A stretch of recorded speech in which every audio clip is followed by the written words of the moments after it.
Hello students, we were doing chapter provision and reserves in which we have already covered meaning and importance of provision, meaning and importance of reserves and difference between provision and reserves. So today we will cover types of reserve. Reserve, revenue reserve and capital reserve. Revenue reserve, it's of again two types, general reserve and specific reserve. So revenue reserve and capital reserve reserve के types हैं and revenue reserve के again two types हैं, general reserve and specific reserve. So let's start first. What is revenue reserve? Revenue reserve. These reserves come into existence out of profits which have been earned in the course of day-to-day business operations. तो बच्चों ये कौन से reserve हैं जो profits में से create किए जाते हैं, आउट ऑफ प्रॉफिट्स. और वो कौन से प्रॉफिट्स हैं? Which have been earned in the course of day to day business operations. जो हम अपने day to day business activities में से जो प्रॉफिट्स अर्न करते हैं, उस प्रॉफिट में से कुछ पार्ट हम अलग करते हैं एंड जो पार्ट हम अलग करते हैं उसको बोलते हैं revenue reserves. Therefore the revenue reserve represents undistributed profit. ये वो प्रॉफिट का पार्ट है जो अभी डिस्ट्रीब्यूट नहीं हुआ, प्रॉफिट में से हमने उसको अलग करके रख लिया है and as such are available for the distribution of dividend. और इसलिए जो प्रॉफिट हमने डिस्ट्रीब्यूट नहीं करा मीन्स उसको हमने अलग रख लिए और उस जो अलग रखा हुआ प्रॉफिट है यानी कि रेवेन्यू रिजर्व्स है उसको हम डिवाइड कर देंगे, डिस्ट्रीब्यूट कर देंगे डिविडेंड के रूप में. Kohler has defined revenue reserve as, तो कोहलर के according what is revenue reserve? That portion or any detail there of the net worth or total equity of an enterprise representing retained earning available for withdrawal by the proprietor. बच्चे retained earning क्या है? वो earning जो रखी हुई है, पड़ी हुई है, मतलब जो अभी प्रोपराइटर ने डिस्ट्रीब्यूट नहीं करी, अपने पास नहीं रखी, ये फर्म के पास ही पड़ी है. प्रॉफिट का वो पार्ट जो फर्म ने अभी अलग करके रखा हुआ है जिसको हम रेवेन्यू रिजर्व का नाम दे रहे हैं. सो उसको सिर्फ प्रोपराइटर ही विड्रॉ कर सकता है और वो किस काम के लिए करेगा? For the distribution of dividend. So revenue reserve दो तरह की है, general reserve and capital reserve. So what is general reserve? Usually the businessman do not withdraw the entire profit from the business. आपने यूजुअली देखा होगा businessman सारा amount profit का business से नहीं विदड्रॉ करता, बट रिटेन वो रख लेता है. क्या? A part of the profit in the business. वो उस प्रॉफिट का कुछ पार्ट बिजनेस में रख लेता है. किस लिए? To meet unforeseen future uncertainties. Future क्योंकि हमारा अनसर्टेन है, फ्यूचर में होने वाली अनसर्टेनिटीज़ को मीट करने के लिए बिजनेसमैन प्रॉफिट का कुछ पार्ट रिटेन कर लेता है, रख लेता है. Profit so retained in the business for a rainy day. वो प्रॉफिट जो बिजनेस ने फर्म में रख लिया है for a rainy day means जो इवेंचुअलिटीज़ है, जो अनसर्टेनिटीज़ हैं, उनको मीट करने के लिए are known as general reserve. Similarly, companies also do not distribute the entire profit as dividend. इसी तरह बच्चों कंपनीज भी अपना सारा प्रॉफिट डिविडेंड के रूप में डिस्ट्रीब्यूट नहीं करती, but keep aside A part of it. क्या करती हैं? प्रॉफिट का सारा प्रॉफिट डिविडेंड के रूप में नहीं बांटती अपने शेयर होल्डर्स को, बल्कि वो क्या करती हैं? प्रॉफिट का कुछ पार्ट साइड पे रख देते हैं. किस फॉर्म में? In the form of general reserve. Such reserves are also termed as contingency reserve और फ्री रिजर्व. इसको हम कंटिजेंसी रिजर्व और फ्री रिजर्व भी कहते हैं because these are not created for any specific purpose. ये वो रिजर्व है जो एक पर्टिकुलर स्पेसिफिक पर्पस के लिए क्रिएट नहीं हुआ and it can be freely used for any purpose. जो किसी भी पर्पस के लिए, जो हमारे सामने पहली इवेंचुअलिटी आती है, कोई अनसर्टेनिटी आती है, उसको मीट करने के लिए हम इस रिजर्व को यूज़ करते हैं। तो आगे देखो, इसके ऑब्जेक्टिव देख लेते हैं। First objective is for meeting unforeseen losses. वो लॉसेस जो अभी तक हमें पता नहीं है, उन लॉसेस को मीट करने के लिए जनरल रिजर्व का यूज़ किया जाता है। For strengthening the financial position of the business, business की फाइनेंशियल पोजीशन को स्ट्रॉन्ग करने के लिए, मार्केट में उसकी गुडविल को मेंटेन रखने के लिए। For expansion of business through internal source. बच्चों, ये जनरल रिजर्व क्या है? ये फर्म का एक इंटरनल सोर्स है फंडिंग का। यदि फर्म को किसी भी अनसर्टेनिटी के लिए कुछ भी प्रॉब्लम होगी है फ्यूचर में, वो बाहर के आउटसाइड सोर्सेज पर डिपेंड नहीं है, उसके पास अपनी इंटरनल फंडिंग है, और उसी इंटरनल फंडिंग को बोलते हैं हम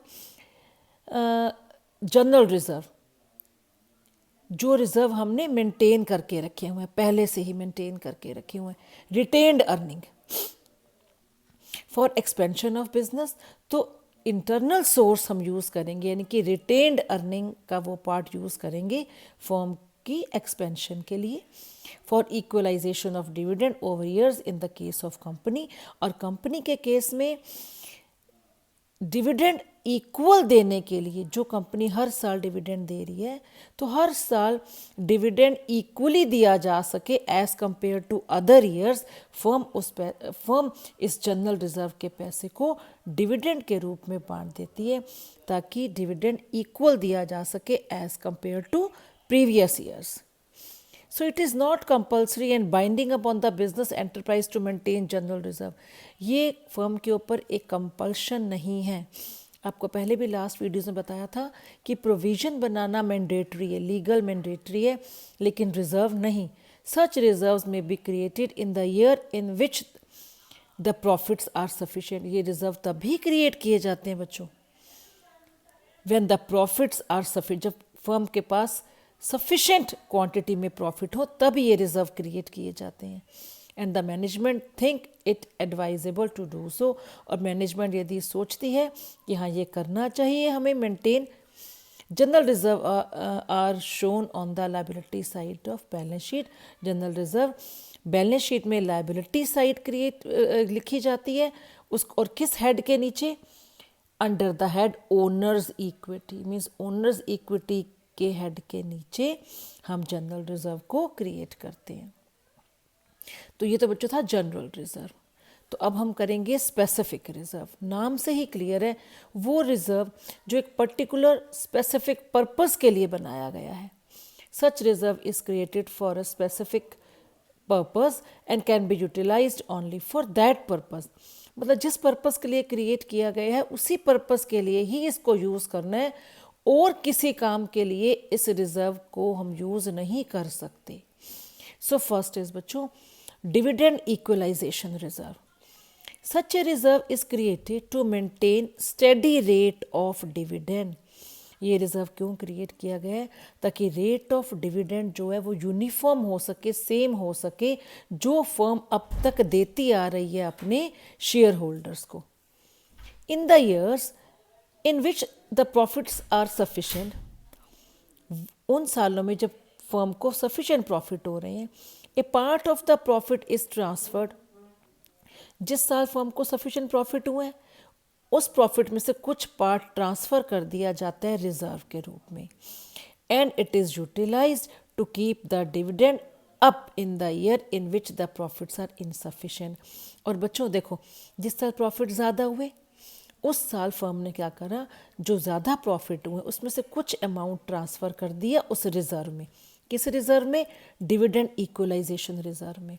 फिर फर्म क्या करेगी, जिस साल फर्म को प्रॉफिट जो है सफिशेंट नहीं है, प्रॉफिट एडिक्वेट क्वांटिटी में नहीं हुए, इनसफिशेंट फंड्स हैं, तो फर्म क्या करेगी, जो पैसा इसमें पड़ा है डिविडेंड इक्वलाइजेशन रिज़र्व में, फर्म उस पैसे को यूज़ करेगी क्या करने में? डिविडेंड बांटने में, ताकि प्रीवियस ईयर जो डिविडेंड दिया जा रहा है वो इस साल भी दिया जा सके। हालांकि फर्म को प्रॉफिट नहीं हुए सफिशेंट, लेकिन फिर भी जो डिविडेंड इक्वलाइजेशन रिजर्व में पैसा फर्म ने मेंटेन करके रखा हुआ है, उस पैसे का यूज़ फर्म करेगी किसमें? डिविडेंड डिस्ट्रीब्यूट करने में। अब डिविडेंड जब आप डिस्ट्रीब्यूट करोगे किस साल? जिस साल प्रॉफिट नहीं हुए, तो उससे क्या होगा? फर्म की जो पोजीशन है, फर्म की जो गुडविल है, वो मेंटेन रहेगी मार्केट में। सेकंड स्पेसिफिक रिजर्व कौन सा बच्चों? Reserve for replacement of asset. अब देखो नाम से ही क्लियर है, रिप्लेसमेंट ऑफ असेट। यदि फर्म के पास बहुत सारे असेट हैं, यदि फर्म कोई फिक्स्ड असेट को रिप्लेस करती है, और रिप्लेस मतलब ओल्ड असेट को रिप्लेस कर रही है नए असेट के साथ, तो फंड्स की ज़रूरत पड़ेगी। तो फर्म ने पहले से ही reserve for replacement of asset में प्रॉफिट में से कुछ पैसा निकाल के इस अकाउंट में डाल दिया है, ताकि जब भी फर्म कोई असेट रिप्लेस करे, इस अकाउंट में से पैसे निकाल के फर्म उसको यूज़ कर सके। Such a reserve is created to provide finance for the replacement of an asset at the end of its serviceable life. जब एक असेट की सर्विसेबल लाइफ ख़त्म हो जाती है, बच्चों हमने डेप्रिसिएशन के चैप्टर में किया था कि जब हम कोई असेट परचेज करते हैं तो उसकी एस्टिमेटेड लाइफ पहले से एज्यूम कर लेते हैं। और से फॉर एग्जांपल एक मशीनरी की लाइफ हमने 12 इयर्स एज्यूम करी, तो आफ्टर 12 इयर्स जब उसकी सर्विसेबल लाइफ ख़त्म हो जाती है, तब हम क्या करते हैं? असेट को रिप्लेस करते हैं किससे? न्यू वन से। The amount of annual depreciation charged on the asset is only capable of providing the original cost of the asset. But the replacement of asset will require a large sum of money. बच्चे देखो, एक है depreciation का amount, ठीक है, वो firm फिर भी बियर कर लेती है कि हाँ कुछ अमाउंट से असेट की वैल्यू डिक्रीज हो गई है। लेकिन जब आप एक असेट को रिप्लेस कराते हो, then it will require a large amount of large sum of money due to the inflationary trend of prices. क्योंकि मार्केट में इन्फ्लेशनरी ट्रेंड चल रहा है, प्राइसेस ज़्यादा ही हैं उस पर्टिकुलर असेट के। तो जब आप ओल्ड वन को रिप्लेस कर दोगे और न्यू वन को बाय करोगे, उसके लिए फर्म को लार्ज अमाउंट की ज़रूरत पड़ेगी। As such a reserve for replacement of asset is created. इसीलिए फर्म क्या करती है? Reserve for replacement of asset ये अकाउंट मेंटेन करती है, प्रॉफिट का कुछ पैसा इस अकाउंट में डाल देती है, और जिस वक्त फर्म असेट को रिप्लेस करती है, इस अकाउंट में से पैसा निकाल के क्या करती है? नई असेट को परचेज करती है, to provide for extra amount required for the purchase of the new asset. For example, if the asset was purchased 10 years ago at a cost of rupees 10 lakh, बच्चों 10 साल पहले हमने 10 लाख की एक असेट परचेज की थी, and if the depreciation has been provided 10% on the original cost, 10% original cost पे depreciation लगी, 10 लाख का 10% 1 lakh, and it will provide only a sum of rupees 10 lakh. But suppose the current price of the asset is 40 lakh. Current price मान लो उसके 40 lakh है, and additional sum of rupees 30 lakh will be required for purchasing a new asset. 10 साल पहले हमने asset 10 lakh में ली थी, अब इसी पुरानी मशीनरी को रिप्लेस करना है नई मशीन के साथ, और करंट प्राइस उसका कितना है? 40 लाख। तो जो एडिशनल सम है, यानी कि 30 लाख हमें रिक्वायर है for purchasing a new asset. So therefore ये जो 30 लाख हम एट ए टाइम कहाँ से फर्म लेकर आएगी? फर्म पहले से ही एक अकाउंट मेंटेन करती है, उसका नाम क्या है? Reserve for replacement of asset. Profit का कुछ पार्ट फर्म पहले से इस रिजर्व में डाल देती है, ताकि जब भी हम नई मशीनरी परचेज करें, इस फर्म इस रिजर्व में से अमाउंट निकाल के नई असेट को परचेज कर सकें। Reserve for replacement of first, ये जो अकाउंट है बच्चे, it is created by annually transferring a certain amount of surplus of statement of profit and loss account. बच्चे हम जब बनाते हैं surplus of statement of profit and loss account में से एनुअली हम पैसे ट्रांसफ़र करते हैं किस अकाउंट में? इस अकाउंट में। फॉलोइंग एंट्री, ये हम जनरल एंट्री बनेगी, surplus of statement of profit and loss account debit to asset replacement reserve account. अब एक चीज़ ध्यान दो बच्चे, the amount of replacement reserve is either kept and utilised in the business itself or is invested outside securities bearing interest at a predetermined rate.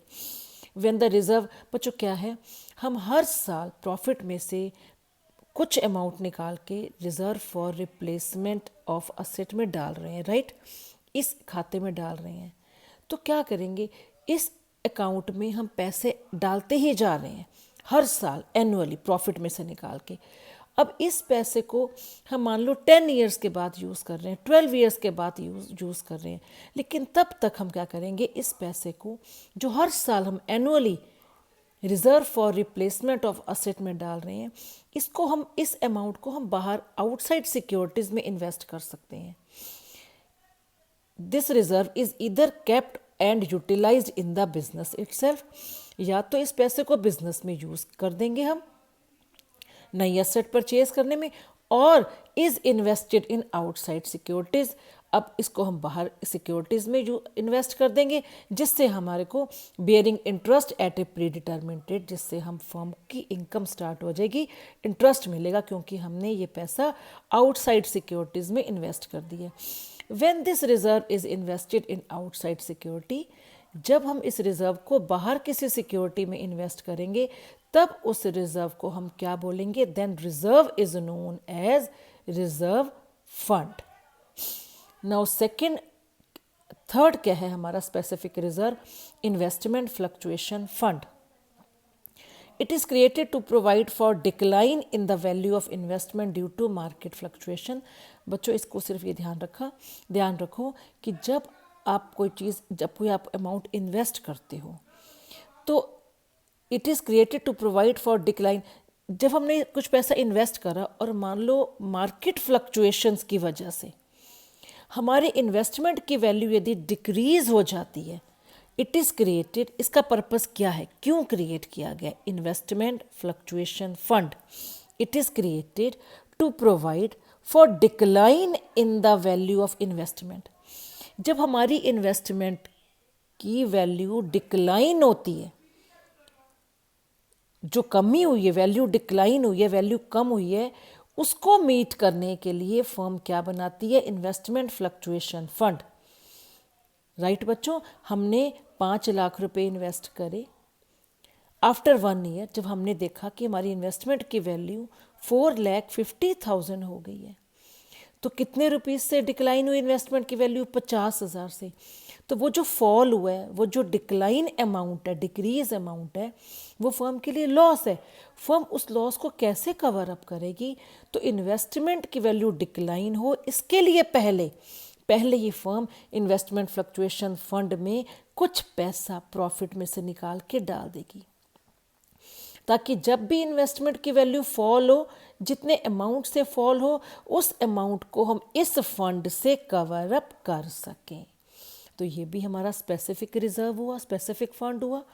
ये investment fluctuation fund सिर्फ investment की value यदि fall होती है, उसी purpose के लिए ही यूज़ किया जाएगा, किसी और पर्पस के लिए नहीं। Workman compensation fund, it is created to meet compensation payable to workers in the case of unexpected or unknown event of an accident. Say for example, on duty किसी वर्कर को कुछ प्रॉब्लम हो गई है, कुछ एक्सीडेंट हो गया है, मशीन में हाथ आ गया या कुछ भी मिस हैपनिंग हो गई है, तो उस केस में जो एक्सपेंस होगा वर्कर की फर्स्ट एड में, जो उसको हॉस्पिटलाइज किया जाएगा यदि कुछ ऐसा कुछ प्रॉब्लम हो जाती है, उस केस में फर्म जो है पहले से ही वर्कमैन कंपनसेशन फंड में अमाउंट डाल देगी प्रॉफिट में से निकाल के, ताकि जब भी कुछ ऐसी अनएक्सपेक्टेड सिचुएशन आए तो फर्म इसी फंड में से, इसी अकाउंट में से पैसा निकाल के उस वर्कर की फर्स्ट एड पे खर्च कर सके। तो अब बच्चे, ये जो फंड में जो पैसा डाला है वर्कमैन कंपनसेशन फंड में, वो सिर्फ वर्कर्स के लिए ही यूज़ होगा, अदरवाइज नहीं। लास्ट है कैपिटल रिजर्व का last part, debenture redemption reserve. It is created to provide funds for the redemption. ये क्या है बच्चों, जब ये डिबेंचर्स क्या होते हैं, हमारे लॉन्ग टर्म लोन। तो लॉन्ग टर्म लोन को जब आप पे ऑफ करते हो तो वो एक ह्यूज अमाउंट होता है, तो फर्म उसको पे ऑफ करने के लिए पहले ही प्रॉफिट में से कुछ पैसा निकाल के रिजर्व में डाल देती है। ठीक है, तो इसके लिए हम क्रिएट करते हैं डिबेंचर रिडम्पशन रिजर्व, ताकि एक पर्टिकुलर टाइम पीरियड के बाद इस रिजर्व में से पैसा निकाल के हम अपने डिबेंचर होल्डर्स को अपने जिससे भी हमने लोन लिए उसको हम पे कर सकें। ये सारे बच्चों स्पेसिफिक रिजर्व हैं जो पर्टिकुलर एक पर्पस के लिए बनाए गए हैं और उसी पर्पस के लिए ही यूज़ होंगे। तो ये सब हमारे 5 क्या थे, स्पेसिफिक रिजर्व। अब हम देखते हैं कैपिटल रिजर्व क्या है। तो ये रेवेन्यू रिजर्व ख़त्म हो गया है, जनरल रिजर्व और हमारा स्पेसिफिक रिजर्व। अब आ जाओ capital reserve. In addition to normal profits, जो नॉर्मल प्रॉफिट्स जो हम डे टू डे रूटीन से अर्न कर रहे हैं, दैट इज़ नॉर्मल प्रॉफिट। तो नॉर्मल प्रॉफिट के अलावा in addition to the normal profit, capital profits are also earned in the business from many sources. Firm capital profits भी earn करती है जिसके बहुत सारे सोर्सेज हैं। The reserve created out of such capital profits, the reserve created, ध्यान से सुनना, the reserve created out of such capital profits are known as capital reserve. वो प्रॉफिट, वो रिजर्व जो कैपिटल प्रॉफिट में से क्रिएट किए जाते हैं, that is known as capital reserves. दोबारा सुन लो, the reserves which are created out of capital profits. Revenue profit क्या है बच्चों, जो day to day routine activity से फर्म अर्न कर रही है वो रेवेन्यू प्रॉफिट्स है। और जब उस प्रॉफिट में से कुछ अमाउंट अलग करते हैं तो वो हमारा रेवेन्यू रिजर्व होता है। अब ये क्या है, कैपिटल रिजर्व, वो रिजर्व जो कैपिटल प्रॉफिट्स में से क्रिएट किया जाता है। Such reserves generally are not available for distribution as cash dividend among the share holders of the company. Capital reserve को हम शेयर होल्डर्स को डिविडेंड के रूप में नहीं बांट सकते। हम जनरल रिजर्व का पैसा डिविडेंड के रूप में बांटते हैं अपने शेयर होल्डर्स को, लेकिन कैपिटल रिजर्व कभी भी डिस्ट्रीब्यूट नहीं होता among share holders. Profits received from the following sources are termed as capital profits. अब देखो ये कैपिटल प्रॉफिट्स किन किन सोर्सेज से होता है, कंपनी को ये कैपिटल प्रॉफिट्स कहाँ कहाँ से आता है, ये कुछ एग्जांपल्स हैं। Profits on the sale of fixed asset, बच्चे ये वो प्रॉफिट है जो day to day routine activity से नहीं अर्न किया गया।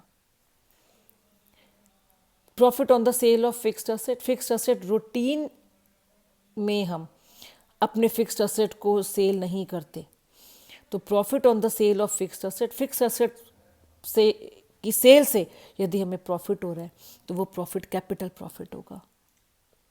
और इसी जो प्रॉफिट हुआ है हमें 4 लाख वाली फिक्स्ड एसेट हम 6 लाख में बेच रहे हैं, तो जो बच्चे 2 लाख है ये हमारा कैपिटल प्रॉफिट है। इस कैपिटल प्रॉफिट में से जब आप कुछ अमाउंट अलग करते हो तो that amount will be called capital reserve. तो ये हमारे वो सोर्सेज हैं जिससे फर्म क्या क्या अर्न करती है, capital profits.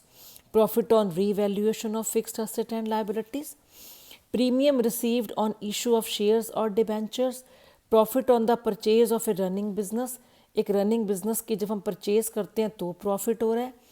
Profit prior to the incorporation of company, profit from the reissue of forfeited shares, profit on redemption of debenture. बच्चे इसमें कुछ एग्जाम्पल ऐसे हैं जब आप +2 में आओगे तो ये बहुत अच्छे से क्लियर होंगे। तो ये वो प्रॉफिट्स हैं जो फर्म को हो रहे हैं, जो कंपनी को हो रहे हैं, लेकिन day to day routine activities से नहीं, राइट। तो ये कैपिटल प्रॉफिट्स हैं। ये जितने भी प्रॉफिट्स हैं इस प्रॉफिट में से जब हम कुछ अमाउंट अलग करते हैं वो अमाउंट कहलाता है capital reserve. All the capital profits mentioned above should be treated as capital reserves. So बच्चों अब ये करते हैं रेवेन्यू रिजर्व और कैपिटल रिजर्व में डिफरेंस। ये बहुत इंपॉर्टेंट क्वेश्चन है, अक्सर ये आपके एग्जाम्स में पूछा जा सकता है। So difference between revenue reserve and capital reserve detail हम कर चुके हैं। तो sources of creation, these reserves are created out of, देखो ये रेवेन्यू रिजर्व है तो रेवेन्यू प्रॉफिट में से क्रिएट किए जाते हैं। रेवेन्यू प्रॉफिट में से रेवेन्यू रिजर्व क्रिएट किए जाते हैं। और रेवेन्यू प्रॉफिट्स क्या होता है? विच arise from the normal operating activities of the business. जो फर्म की डे टू डे की ऑपरेटिंग एक्टिविटीज़ हैं उसमें से फर्म को जो प्रॉफिट होता है उसको बोलते हैं रेवेन्यू प्रॉफिट्स। और उस रेवेन्यू प्रॉफिट में से जब कुछ अमाउंट अलग करते हो that is called revenue reserve and are otherwise available for distribution of dividend. Revenue reserve में जो पैसा रखते हैं हम उसको हम डिविडेंड डिस्ट्रीब्यूशन में यूज़ कर सकते हैं। कैपिटल रिजर्व आजो, these reserves are created out of capital profits. ये कैपिटल रिजर्व है, कहाँ से क्रिएट होते हैं? कैपिटल प्रॉफिट्स में से क्रिएट होते हैं। Which do not arise from the normal operating activities. ये जो कैपिटल प्रॉफिट्स हैं ये day to day operating activities में से क्रिएट नहीं होते and are not available for the distribution of dividend. Capital reserve का पैसा कंपनी डिस्ट्रीब्यूशन ऑफ डिविडेंड के रूप में नहीं डिस्ट्रीब्यूट कर सकती शेयर होल्डर्स को। सेकेंड आ जाओ, सेकेंड डिफरेंस के uses. Specific reserve can be utilised only for the earmarked purpose. Specific नाम से ही क्लियर बच्चों, स्पेसिफिक रिजर्व एक स्पेसिफिक पर्पस के लिए ही क्रिएट किया जाता है। While general reserve can be utilized for any purpose including distribution of dividend। General reserve को आप किसी भी पर्पस के लिए, रेवेन्यू रिजर्व को आप किसी भी पर्पस के लिए यूज़ कर सकते हो including distribution of dividend to share holders without any precondition. मतलब बिना किसी कंडीशन के डिस्ट्रीब्यूशन ऑफ डिविडेंड तो है ही है, किसी और पर्पस के लिए भी रेवेन्यू रिजर्व का अमाउंट कंपनी यूज़ कर सकती है। लेकिन कैपिटल रिजर्व में आ जाओ, normally these reserves can not be utilise for distribution of dividend. Capital reserve का पैसा डिविडेंड के रूप में डिस्ट्रीब्यूट नहीं किया जा सकता शेयर होल्डर्स को। However some capital reserve can be utilise to distribute dividend object to fulfilment of certain conditions laid down by the companies. वो कहते हैं कभी कभी हम कैपिटल रिजर्व का पैसा डिविडेंड के रूप में बांट सकते हैं, लेकिन इसके लिए कुछ कंडीशंस हैं कंपनीज एक्ट की, उनकी फुलफिलमेंट के बाद हम कैपिटल रिजर्व का पैसा हम क्या कर सकते हैं? डिविडेंड के रूप में डिस्ट्रीब्यूट कर सकते हैं। लास्ट आजो difference purpose, these reserves are created for meeting unforeseen losses. जो हमारा ये रेवेन्यू रिजर्व है ये अनफोर्सीन लॉसेस को मीट करने के लिए क्रिएट किया जाता है and for strengthening the financial position of the business. Firm की फाइनेंशियल पोजीशन को स्ट्रेंथन करने के लिए, अनफोर्सीन लॉसेस को मीट करने के लिए इस general reserve revenue reserve create किए जाते हैं।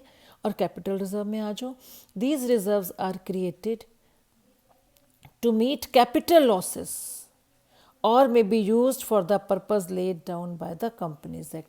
कैपिटल लॉसेस को मीट करने के लिए इस कैपिटल रिजर्व को यूज़ किया जाता है। और किस लिए? और may be used for the purpose laid down by the company है।